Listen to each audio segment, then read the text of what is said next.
চলুন শুরু করি আজকের ঘটনা। আপনাদের সবাইকে স্বাগতম অলৌকিক জগতে। প্রিয় লিসেনার্স, আজকে আবারও চলে এলাম আমাদের সবার প্রিয় তরিকুল ইসলাম ভাইয়ের ঘটনা নিয়ে। তরিকুল ইসলাম ভাই ঘটনাটি মূলত সংগ্রহ করেছেন রায়হান নামের একজন লোকের কাছ থেকে। আজকের ঘটনাটি আমি এই রায়হান ভাইয়ের ভাষায় আপনাদের সামনে উপস্থাপন করব। আমি আজকে এমন একটি ঘটনা শেয়ার করব যা অত্যন্ত ভয়ঙ্কর একটি ঘটনা। এই ঘটনাটি আমার দাদার থেকে আমি শুনেছিলাম। ঘটনাটি মূলত ঘটেছিল আমার দাদার বাবার সাথে। আমার দাদার নাম ছিল মোতালেব মিয়া এবং তার বাবার নাম ছিল রহিম মিয়া। সময়টা 1952 সাল। রহিম মিয়ারা মোট 5 ভাই ছিলেন। ভাইদের মধ্যে মেজো ভাইয়ের নাম ছিল আব্দুল জলিল। রহিম মিয়ার ভাই জলিল সাহেব তখন বরিশালে তার শ্বশুর বাড়ির দিকে থাকত। একদিন হঠাৎ কলেরায় আক্রান্ত হয়ে জলিল সাহেব বরিশাল বসে মারা যান। কিন্তু তিনি মৃত্যুর আগে তার সন্তানদের বলে গিয়েছিলেন যে তার মৃত্যুর পর তাকে যেন তার নিজ গ্রামে নিয়ে যাওয়া হয় এবং তার নিজের বাপের ভিটায় তাকে যেন দাফন করা হয়। তখন সময়টা 1952 সালের দিকে। তখনকার সময় কিন্তু যোগাযোগ ব্যবস্থা খুবই খারাপ ছিল। জলিলের শেষ ইচ্ছা অনুযায়ী তার লাশ বরিশাল থেকে পিরোজপুরে আনতে হবে। কিন্তু কিভাবে এই লাশ তারা নিয়ে আসবে? একদিকে তারা পারিবারিকভাবে ততটা সচ্ছল ছিল না। তখন তারা সিদ্ধান্ত নেয় যে নৌকাতে করে জলিলের লাশ তার গ্রামের বাড়িতে নিয়ে আসবে। সিদ্ধান্ত অনুযায়ী তারা একটি নৌকা ভাড়া করে। দুপুর 2টার দিকে তারা জলিলের লাশ নিয়ে পিরোজপুরের উদ্দেশ্যে রওনা করে দেন। তাদের ইচ্ছা ছিল তারা সারা বিকেল ও সারা রাত নৌকা চালালে সকাল হওয়ার আগেই বাড়িতে নিয়ে তাদের লাশ দাফন করতে পারবেন। তারা কি করে, সারাটা বিকেল তারা নৌকা চালাতে থাকে। লাশের সাথে ছিল জলিলের স্ত্রী ও তার ছেলে এবং জলিলের ভাই রহিম মিয়াও ছিলেন সাথে। তারা কি করেন, সন্ধ্যার সময় একটি বাজারের পাশে গিয়ে তাদের নৌকাটি থামান এবং নিজেদের জন্য ও নৌকার মাঝিদের জন্য কিছু খাবার কিনে নেন। জলিলের স্ত্রী ও সন্তান তার লাশের পাশেই বসেছিল। নৌকার মাঝি ও রহিম মিলে দুজনে মিলে নৌকা বেয়ে চলছিলেন। রাত তখন আনুমানিক 12টার মতো। তখন তারা নদী পার হয়ে একটি খালের ভেতরে ঢোকেন। তারা যখন নদী পেরিয়ে খালের ভেতরে ঢোকে তখন রহিম নৌকার সামনে থেকে লক্ষ্য করেন অনেক দূর থেকে 4টি আলো আস্তে আস্তে তাদের দিকে আসছে। তখন রহিম ভাবে কি হয়তো জেলেরা বড়শি পেতেছে, তাই তারা বাতি নিয়ে বড়শি উঠাতে এসেছে। কিন্তু তারা নৌকা বেয়ে যতই সামনে এগোচ্ছিল আলো 4টি তাদের সমান দূরত্বে চলছিল। এমনই সময় হঠাৎ নৌকার মাঝি রহিমকে ডাক দেয় এবং বলে, রহিম ভাই, সামনে গাছের দিকে একটু তাকিয়ে দেখেন। রহিম চাঁদের আলোয় তখন গাছের দিকে তাকান। তিনি দেখতে পান গাছের মাথায় একটি ডালে একটি বাচ্চা নিচে মাথা দিয়ে ও উপরের দিকে পা দিয়ে ঝুলে আছে। তখন তারা অতি দ্রুত নৌকা চালাতে শুরু করে। রহিম কি করে, তিনি নৌকার মাঝিকে অভয় দিয়ে বলেন, কোনো সমস্যা নেই, নৌকা চালিয়ে যাও। এবং রহিম মিয়া খেয়াল করেন সেই 4টি আলো তখন আর নড়ছিল না, তারা একটা জায়গায় স্থিরভাবে দাঁড়িয়েছিল। যখন নৌকো নিয়ে তারা সেই আলোর কাছে যায় তখন তারা দেখতে পায় একটি নৌকাতে 4 জন লোক বসে আছে। কিন্তু তাদের কাছাকাছি যখন তারা যায় তখন তারা দেখতে পায় আসলে সেখানে কোনো আলো ছিল না। রহিম মিয়া তাদেরকে বলে, তোমরা কারা? এত রাতে এখানে কি করছো? তখন ওদের মধ্যে থেকে একজন উত্তর দেয়, আমরা এখানেই বসবাস করি এবং রাতের বেলায় আমরা মাছ ধরি। আপনারা কোথায় যাচ্ছেন? তখন রহিম মিয়া তাদের বলে, আমরা পিরোজপুর যাচ্ছি। ওই 4 জনের মধ্যে একজন বলে ওঠে, আপনারা তো ভুল পথে ঢুকেছেন, এদিক দিয়ে তো পিরোজপুর যাওয়া যাবে না। এখান থেকে 40 মিনিট পেছনে নৌকা চালিয়ে যান। হাতের ডানে একটি খাল দেখতে পাবেন, সেই খাল দিয়ে আপনারা যেতে পারবেন। তখন রহিম মিয়া নৌকার মাঝিকে ঝাড়ি দিয়ে বলে, ধুর মিয়া, এটা কি করলেন? কিন্তু তখন যদি তারা বুঝতে পারতো তারা একটি মায়াজালের খপ্পরে পড়তে যাচ্ছে, তাহলে হয়তো তারা পেছনে ফিরে যেত না। তখন ওই নৌকার মাঝি রহিম মিয়ার ঝাড়ি খেয়ে দ্বিধাদ্বন্দ্বে পড়ে যায়। সে ভাবতে থাকে এটাই তো রাস্তা।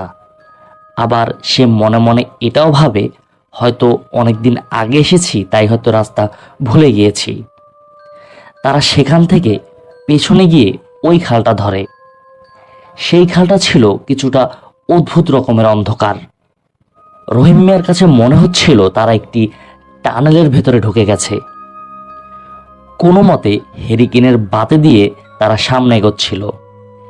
এদিকে লাশের পাশে থাকা জলিলের স্ত্রী তখন ঘুমিয়ে পড়েন। তার ছেলেটা শোকাহতভাবে শুয়ে কি যেন ভাবছিল। কিন্তু হঠাৎ ছেলেটা একটা চিৎকার দিয়ে বলে ওঠে, আমার বাবাকে কে যেন টেনে নিয়ে যাচ্ছে।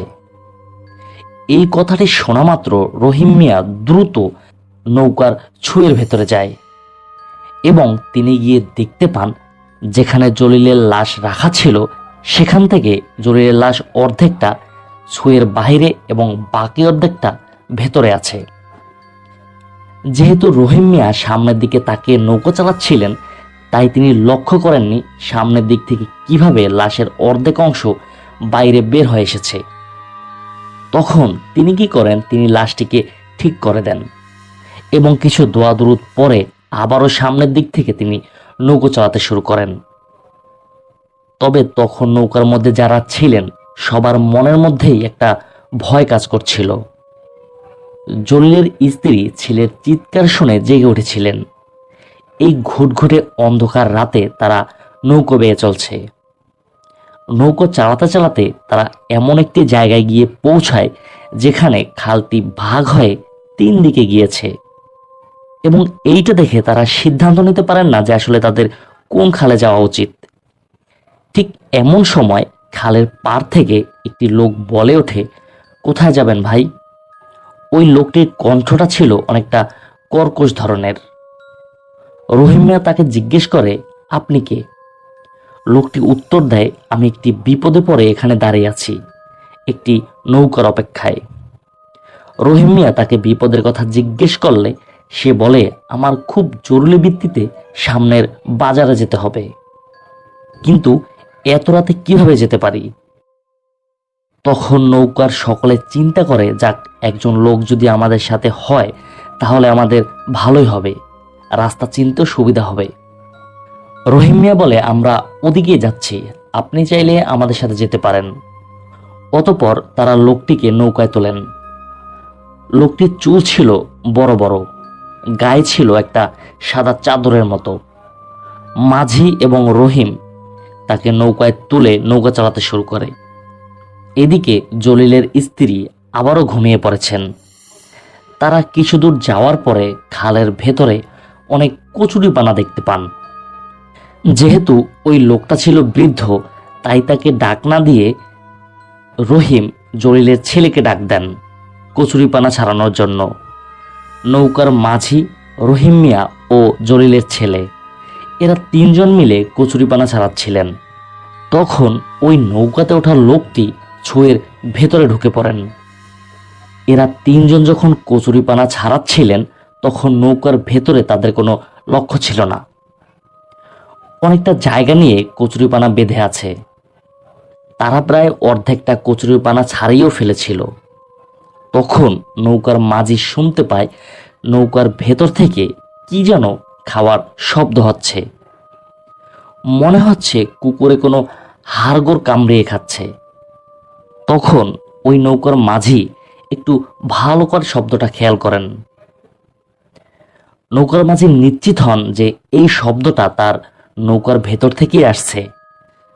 তখন সে তার হাতে থাকা বৈঠা দিয়ে উপর থেকে রহিমকে গুঁতো দেয়।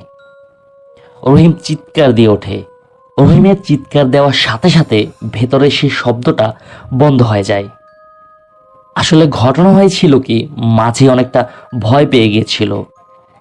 সে মুখ থেকে যে কিছু বলবে সেই সাহসও পাচ্ছিল না, তাই সে রহিমকে পেছন থেকে গুঁতো দিয়েছিল। যখন ভেতর থেকে সেই শব্দটা বন্ধ হয়ে যায় তখন মাঝি আর কিছু বলে না, কিন্তু একটু পর আবারও নৌকোর ভেতর থেকে সেই শব্দটা আসছিল। এইবার এই শব্দটা রহিম ও জলিলের ছেলে দুজনেই টের পেল। তখন রহিম বুঝতে পারল যে তাদের সাথে কিছু একটা হচ্ছে এবং লাশের সাথেও কিছু একটা হচ্ছে। রহিম তার হাতে থাকা বইটা নিয়ে নৌকার ছুঁয়ের ভেতরে ঢুকলো, কিন্তু অবাক করা বিষয় হলো সে ছুঁয়ের ভেতরে ঢুকে সেই লোকটিকে আর দেখতে পেল না এবং লাশের গায়ের ওপর থেকে কাপড়টা ছিল সরানো। সে লাশের দিকে তাকিয়ে দেখলো লাশের ঘাড় থেকে অনেকগুলো মাংস নেই এবং লাশের মাথাটা সম্পূর্ণ ঘুরিয়ে দেয়া হয়েছে। আরো একটা অদ্ভুত বিষয় রহিম মিয়া দেখল, এই লাশের পায়ের থেকে 5টি আঙ্গুল একেবারেই ছিঁড়ে ফেলা হয়েছে। মনে হচ্ছে এই সব জায়গা থেকে কি যেন এগুলো কামড়ে কামড়ে খেয়েছে। যদিও রহিম মিয়া অনেক সাহসী লোক ছিলেন, কিন্তু এই দৃশ্য দেখে তার ভেতরেও ভয় কাজ করতে শুরু করে, এক অসম্ভব রকমের ভয়। তখন সে এমন এক মহাবিপদে পড়ে গিয়েছিল, এই ভয়ঙ্কর দৃশ্যটি না পারছিল ভাইয়ের ছেলেকে দেখাতে আর না পারছিল নৌকার মাঝিকে দেখাতে, কারণ সবাই যদি ভয় পেয়ে যায় তাহলে তাদের হয়তো এখান থেকে আর ফিরে যাওয়াই হবে না। এরই মধ্যে কচুরিপানা ছাড়ানো হয়ে গেলে জলিলের ছেলে রহিমকে ডাক দিয়ে বলে, চাচা আপনি বাইরে আসেন, আমি ভেতরে যাই। এই বলে জলিলের ছেলে সিরাজ তাবুত নৌকার ছুঁয়ের ভেতরে চলে আসে। এসেই ভিতরে সেই লোকটিকে দেখতে না পেয়ে সেও বুঝতে পারে ভেতরে কিছু একটা হয়েছে। তখন সিরাজ তার বাবার লাশ দেখতে পায়। লাশ দেখেই সে ভয়ঙ্কর এক চিৎকার দিয়ে ওঠে। তার চিৎকারে তার মাও ঘুম থেকে উঠে যায়। এইবার বিষয়টা সবার জানাজানি হয়ে যায়। তখন ভয়ে সবার কলিজা যেন ঠান্ডা হয়ে আসছিল।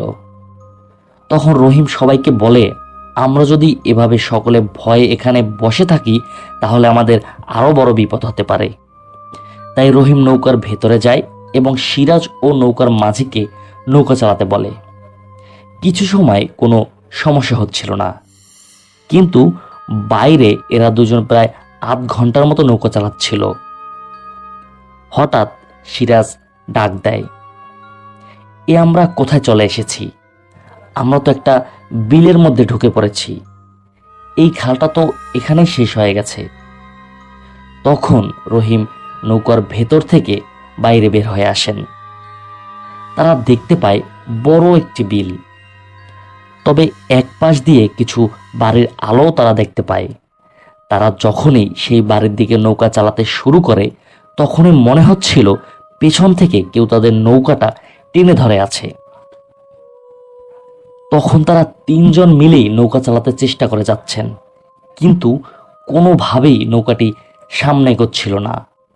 দূর থেকে একটি শব্দ ভেসে আসে, তোরা যদি বাঁচতে চাস তাহলে এই লাশটিকে এখানে রেখে যা, না হলে তোদের প্রত্যেকের প্রাণ যাবে।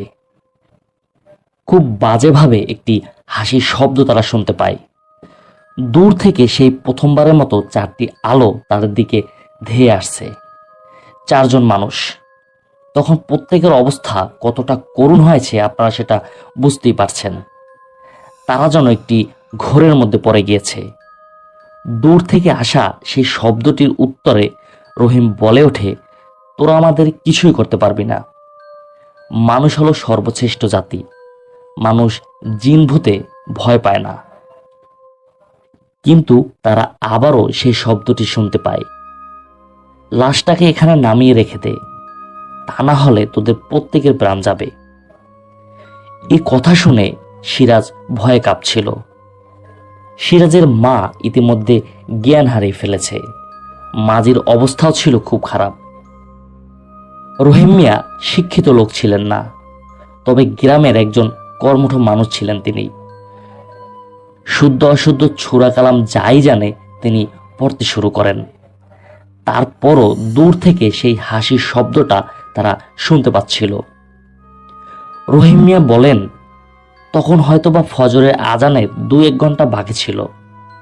আমি আর মাঝি দুজনে মিলে খুব চেষ্টা করছিলাম নৌকাটা একটু চালাতে পারি কিনা। সেই সাথে আমি দোয়া দরুদ যা পারি পরে চলছিলাম।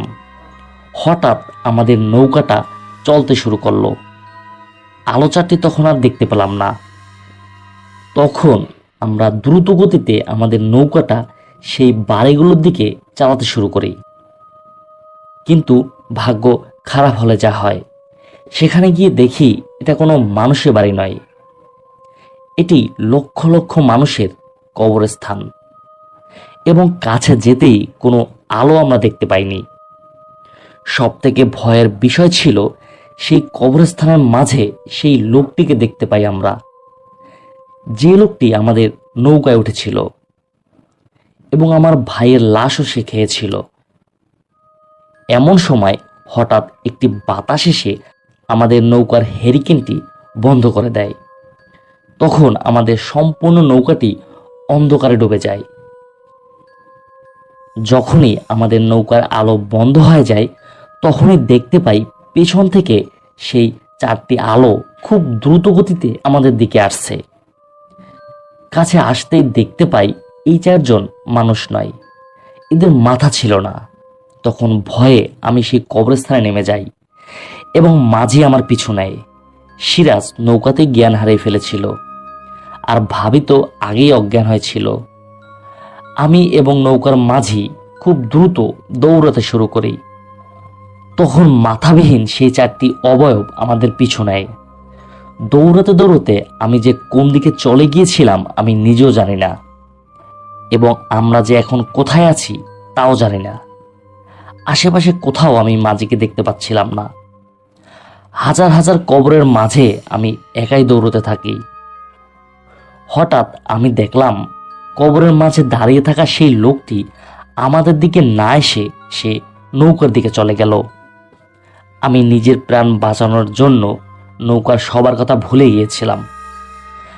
আমি কি করি, একটি ভাঙা কবরের ভেতরে পড়ে যাই এবং ভয়ঙ্কর বিষয়, আমার পা একটি পচা লাশের শরীরের ভেতরে ঢুকে যায়। আমি যেন আমার পাটি সেখান থেকে উঠাতেই পারছিলাম না, কি যেন আমাকে টেনে ধরছিল। আমি চিৎকার দিয়ে নৌকার মাঝিকে ডাকছি, কিন্তু কোথাও তার সারা শব্দ পাচ্ছিলাম না। আমি দেখতে পাচ্ছি আমার সামনে হাজার হাজার লাশ আমার দিকে হেঁটে আসছে। আমি আল্লাহু আকবার বলে চিৎকার দেওয়ার সাথে সাথে আমার পা হালকা অনুভব করি এবং আবার উঠে দৌড় দেই। যখনই দৌড় দিতে শুরু করি, তখন পিছন থেকে মনে হচ্ছিল কয়েকশো কুকুরের মতো জানোয়ার আমার পেছনে ধাওয়া করে। আমি যেন এক অন্ধকার জগতে হারিয়ে গেছি, হয়তোবা এই জগৎ থেকে আর বের হতে পারবো না। নৌকায় আমার ভাইয়ের লাশ, ভাইয়ের ছেলে ও স্ত্রী সেখানেই পড়ে আছে। তাদের নিয়ে তখন চিন্তা করার মতো সময় আমি পাচ্ছিলাম না। নিজেই তো এক অন্ধকারে হারিয়ে যাচ্ছি। আমি দৌড়তে দৌড়তে হঠাৎ গিয়ে বিলের কাছে পৌঁছাই, অথচ আমি কিন্তু উল্টো দিকে দৌড়চ্ছিলাম। কিভাবে যে কি হচ্ছে আমি কিছুই বুঝে উঠতে পারছিলাম না। আমি তখন দাঁড়িয়ে আজান দিতে শুরু করি। চোখ বুজে কয়েকবার আজান দিয়েছি। তখন মনে হচ্ছে সম্পূর্ণ এলাকাটা শুনশান হয়ে গেছে। আমি চোখ মেলে দেখি সামনে কোনো কবরস্থান নেই, নেই কোনো কুকুর এবং ভয়ানক জানোয়ার। আমার শরীরটা ঘেমে ভিজে গিয়েছিল। এরপর আমি অনুমান করে এক পাশ দিয়ে দৌড়াতে থাকি। কিছুক্ষণ পরেই একজন মানুষের গায়ের সাথে ধাক্কা লেগে আমি পড়ে যাই। আমি উঠে দাঁড়িয়ে দেখি সেই মানুষটি আর কেউ নয়, আমাদের নৌকার মাঝি পড়ে আছে। তার চোখে মুখে পানি দিয়ে তাকে ডেকে তুলি। এরপর আমরা নৌকাটা আবার খুঁজতে থাকি। কিছুক্ষণ পরেই আমরা বিলের পাশে আমাদের নৌকাটি খুঁজে পাই। নৌকাতে উঠে সিরাজ এবং ভাবিকে আমি ঠিকঠাক মতন পাই, কিন্তু আমার ভাইয়ের লাশটি এমনভাবে দেখতে পাই যা আমি আর কোনোদিন দেখতে চাইব না। আমার ভাইয়ের মাথাটি তখন অক্ষত ছিল এবং তার সম্পূর্ণ শরীর থেকে মাংসগুলো যেন ছিঁড়ে উঠিয়ে নেওয়া হয়েছে। কোনো জানোয়ার হয়তো বা কামড়ে কামড়ে তা খেয়ে ফেলেছে। শরীরের 3/2 মাংসই খেয়ে ফেলেছিল। আমি সিরাজ ও ভাবিকে ডাকিনি, তারা ওভাবেই পড়ে থাকে নৌকাতে। আমি এবং মাঝি আর নৌকা চালাইনি। একের পর এক আমরা আজান দিয়ে চলছিলাম। লাশের যতটুকু অংশ ছিল তা একটি কাপড় দিয়ে পেঁচিয়ে রাখি এবং সকাল হওয়ার অপেক্ষা করতে থাকি। আমার স্পষ্ট মনে আছে আমি তখন 100 বারের বেশি আজান দিয়েছিলাম। তখন আমাদের কোনো সমস্যা হচ্ছিল না। সূর্যের আলো চারদিকে ছড়িয়ে পড়ার পরে আমরা বিলের ভেতর থেকে খালের মধ্যে আসি।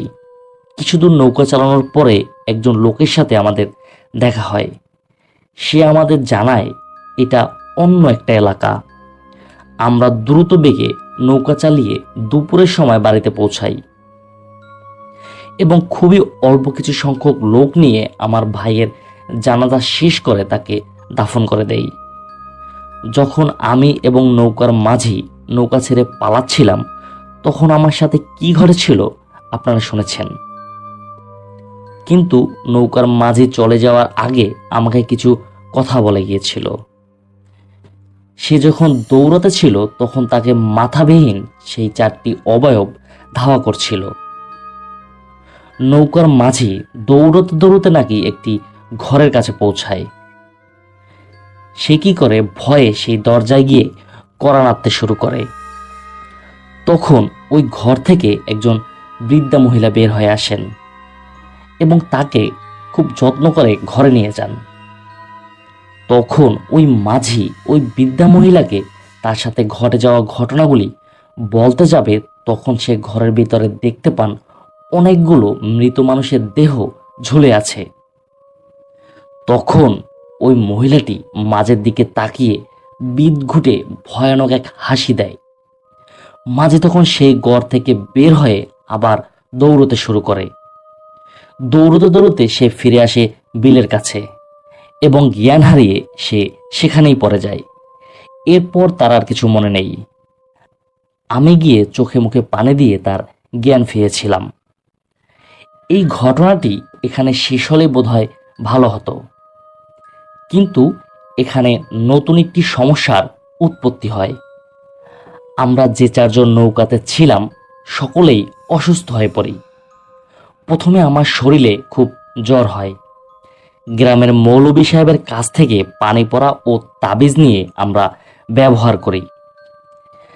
যেদিন জলিলকে দাফন করা হয়েছিল সেদিন রাতে তেমন কোনো সমস্যা হয়নি।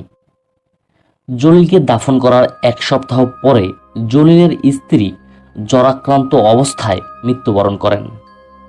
জলিলকে দাফন করা হয়েছিল বাড়ির পেছনের বাগানটায়। সেই বাগানের সাথেই আমাদের রান্নাঘর ছিল। আমাদের এক ভাইয়ের বউ সন্ধ্যার পরে সেখানে রান্না করছিল। তখন সে শুনতে পায় কি যেন বাগানে নাকি সুরে কান্না করছে। ভাবি আমার ভাইকে ডাকেন। ভাই একটি হারিকেন নিয়ে বাগানের ভেতরে যান। সে বাগানে গিয়ে দেখতে পায় ভাইয়ের কবরের পাশে একজন মহিলা বসে কান্না করছিল। ভাই তাকে বলে, আপনি কে, এখানে কি করছেন?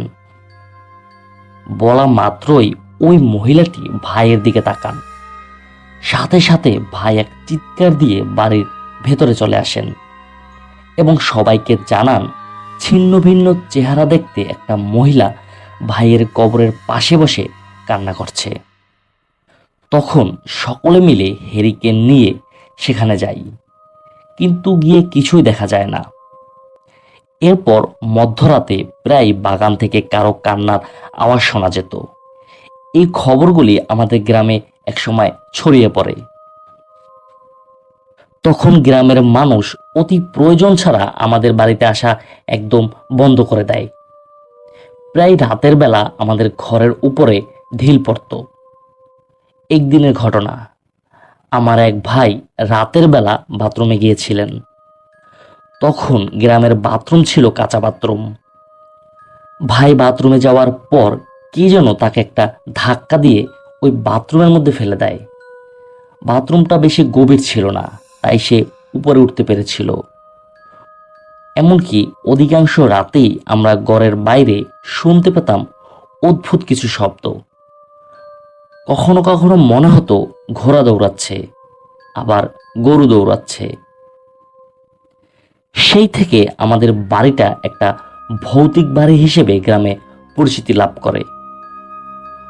আমার বাবাও অনেক কিছু দেখেছিল আমাদের বাড়িতে। তারপর কয়েকজন হুজুর ও মৌলভী সাহেবদের বাড়িতে নিয়ে এসে খতম পড়িয়ে বাড়িটি বন্ধ করে দিয়েছিল বাবা। প্রিয় লিসেনার্স, এই ছিল আমাদের আজকের ফ্রাইডে নাইট এপিসোডের প্রথম ঘটনা। আমরা চলে যাব আমাদের আজকের এপিসোডের দ্বিতীয় ঘটনায়।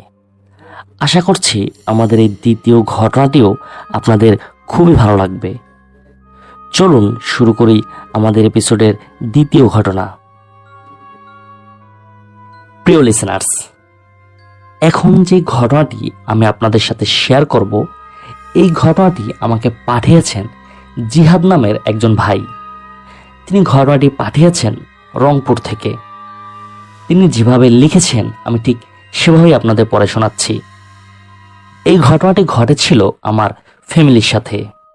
তখন আমার জন্ম হয়নি। আমি আমার ফ্যামিলির দ্বিতীয় সন্তান। আমার জন্মের প্রায় 4 বছর আগে এই ঘটনাটি ঘটেছিল। যখন এই ঘটনাটি ঘটে তখন আমার মা সন্তান সম্ভবা ছিল।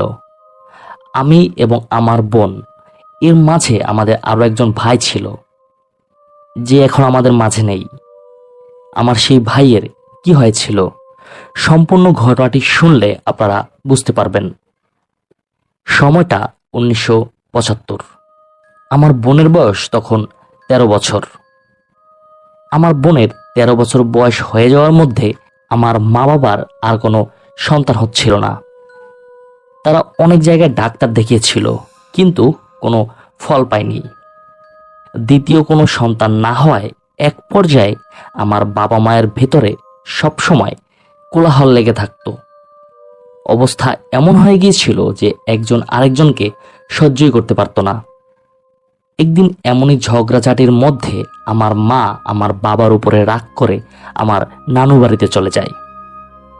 অনেকদিন আমার মা আমার নানু বাড়িতে থাকে। এমন একদিন আমার মা নানু বাড়িতে থাকার সময় আমাদের নানু বাড়িতে একজন ভিক্ষুক আসেন।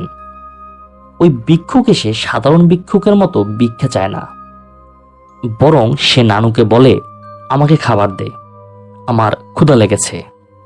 তখন আমার নানু খুব অবাক হয়, এই ভিক্ষুক তাকে তুই করে বলছে এই জন্য।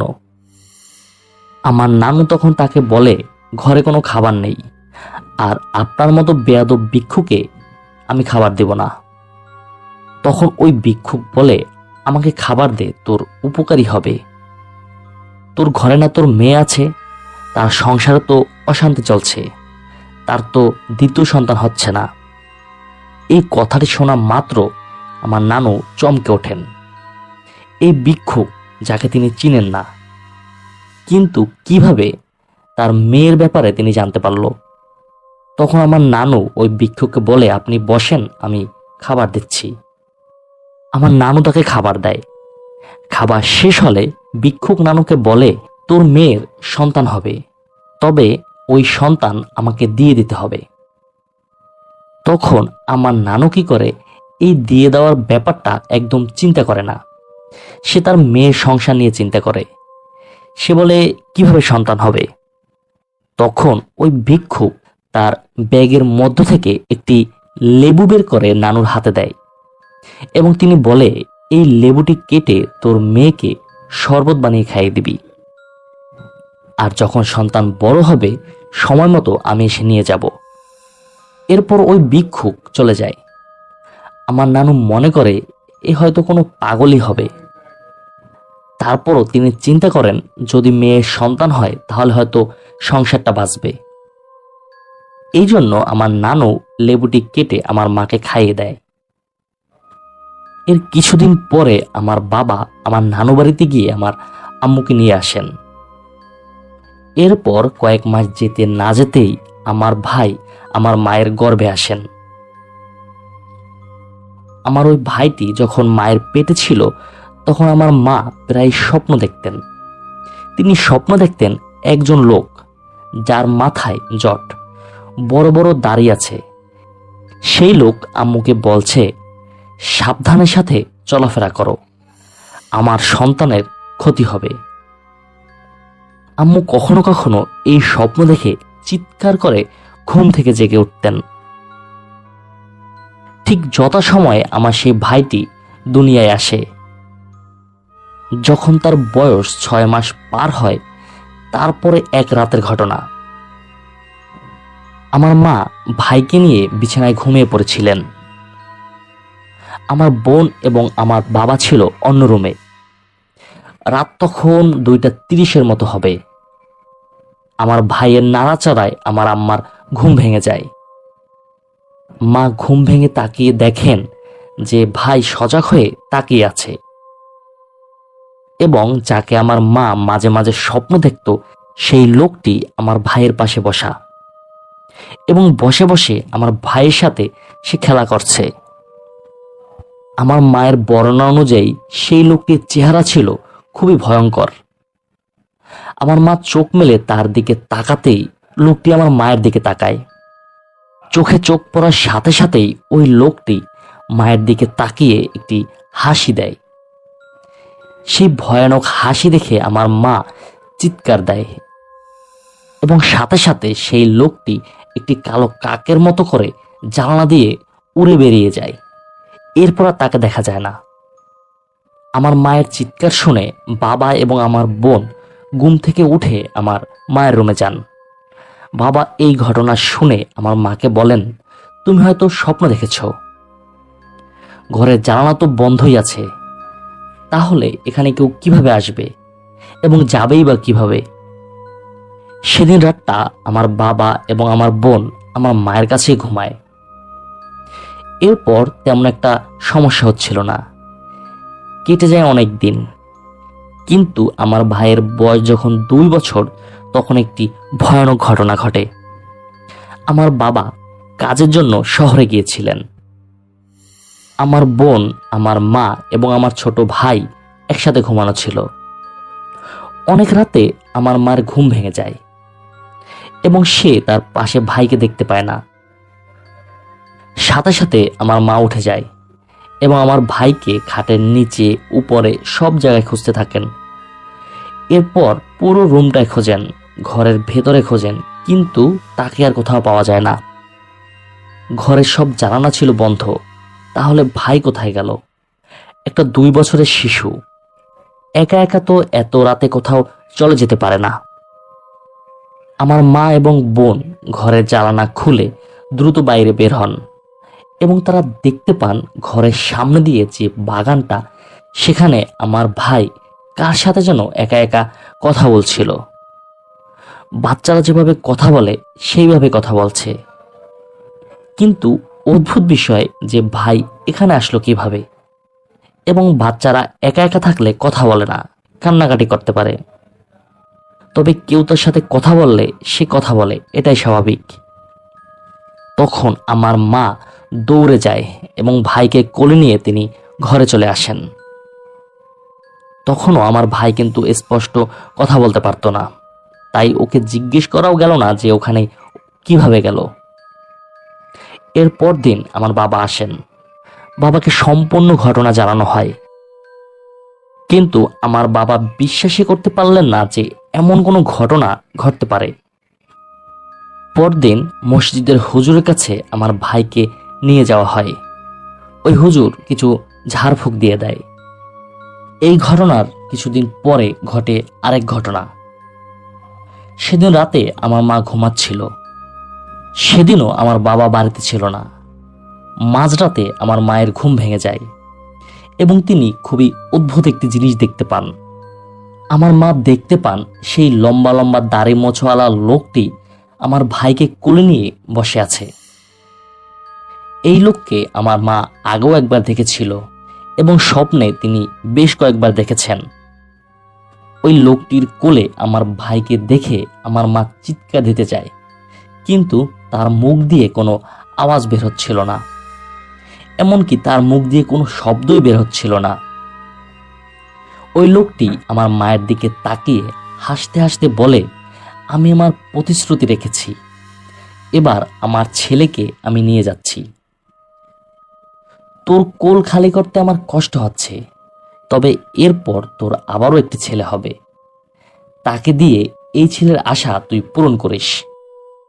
এই কথা বলে ওই লোকটি আমার ভাইকে কোলে নিয়ে দরজা খুলে বাইরে বেরিয়ে চলে যায়।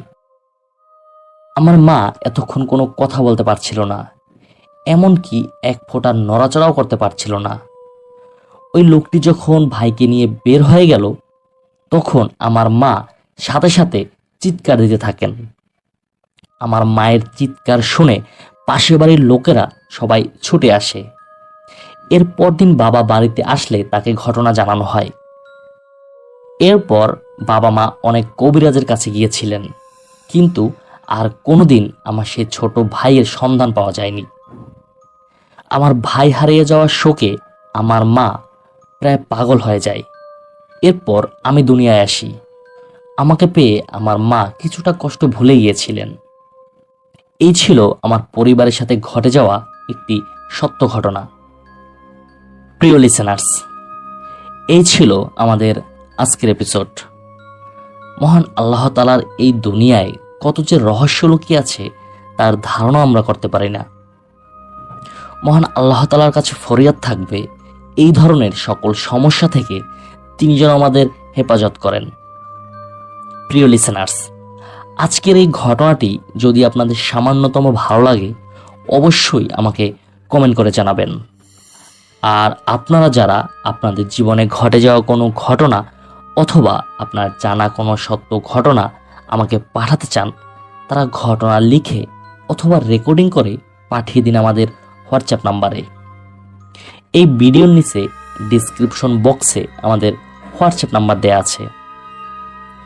আর আপনাদের কাছে অনুরোধ থাকবে আমাদের এই ছোট্ট চ্যানেলটি সাবস্ক্রাইব করার জন্য। ইনশাল্লাহ পরবর্তী ঘটনা শোনার আমন্ত্রণ জানিয়ে আজকের মতো এখানে বিদায় নিচ্ছি। আসসালামু আলাইকুম।